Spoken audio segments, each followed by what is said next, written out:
വരിക, ഏതൊക്കെ ഭാഗങ്ങളിലാണ് ആദ്യമായിട്ട് കാണുക, ഈ വിറ്റിലിഗോ തന്നെയാണോ എന്ന് നമുക്ക് തന്നെ സ്വയം ഉറപ്പിക്കാൻ പറ്റുമോ എന്നുള്ളത്.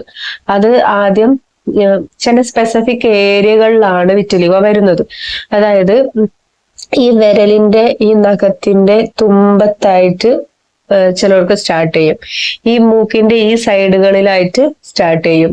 കണ്ണിന്റെ ഈ സൈഡിൽ വരാൻ ചാൻസ് ഉണ്ട്, പുരികത്തിൽ വരാം. പിന്നെ അതുപോലെ ഈ ഭാഗങ്ങളിലായിട്ട് വിറ്റിലിഗോ വരാൻ ചാൻസ് ഉണ്ട്.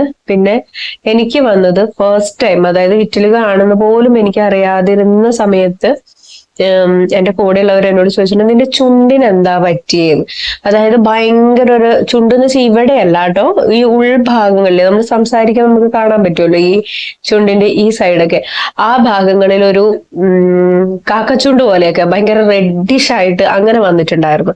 അപ്പൊ എന്നോട് കുറേ പേര് ചോദിച്ചിട്ടുണ്ട് എന്താണ് അങ്ങനെ അതെന്താന്ന്. ഞാനതൊന്നും അപ്പൊന്നും മൈൻഡേ ചെയ്തിട്ടില്ല, ഉള്ള പറയുന്നതിന് ഞാനത് ശ്രദ്ധിച്ചിട്ടുണ്ടായിരുന്നില്ല.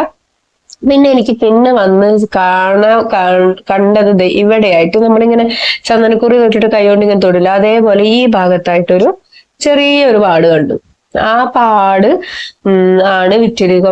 ഒരു സംശയം തോന്നി. എന്റെ വല്യമ്മയുടെ മോൻ എന്നെ വീട്ടിൽ വെച്ച് കണ്ടപ്പോ എന്നോട് ചോദിച്ചു, ഇതെന്താ നിനക്ക് പറ്റിയ, നമുക്കൊന്ന് ഡോക്ടറെ അടുത്ത് പോവാന്നും പറഞ്ഞു പാലക്കാട് ഒരു സ്കിന്നിന്റെ ഡോക്ടറെ കൊണ്ട് കാണിച്ചു പോന്നു. വിറ്റിലിഗോയാണ്, വെള്ളപ്പാണ്ടിന്റെ സ്റ്റാർട്ടിംഗ് ആണ്. മരുന്ന് കഴിക്കാൻ പറഞ്ഞു, ടാബ്ലറ്റ്സും തന്നു, 2 തരം ഓയിൽമെന്റ് തന്നു. ഭയങ്കര വിലയായിരുന്നു കേട്ടോ.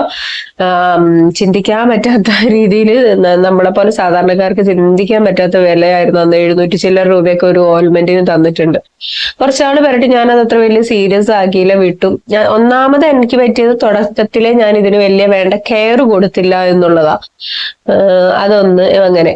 പിന്നെ വെച്ചാൽ നമുക്ക് വരാൻ ചാൻസ് കൂടുതലുള്ള സ്ഥലങ്ങളിൽ കാലിന്റെ വിരലുകള്, കാൽമുട്ട്, കൈമുട്ട്, ഇതുണ്ട് ഇവിടെയൊക്കെ ആയിട്ട് വരും. എനിക്കിനി ഇവിടെയൊക്കെ ഒരു ഇച്ചിരി തൊലി പോവാനുള്ളൂ, ബാക്കിയൊക്കെ വെളുത്തു.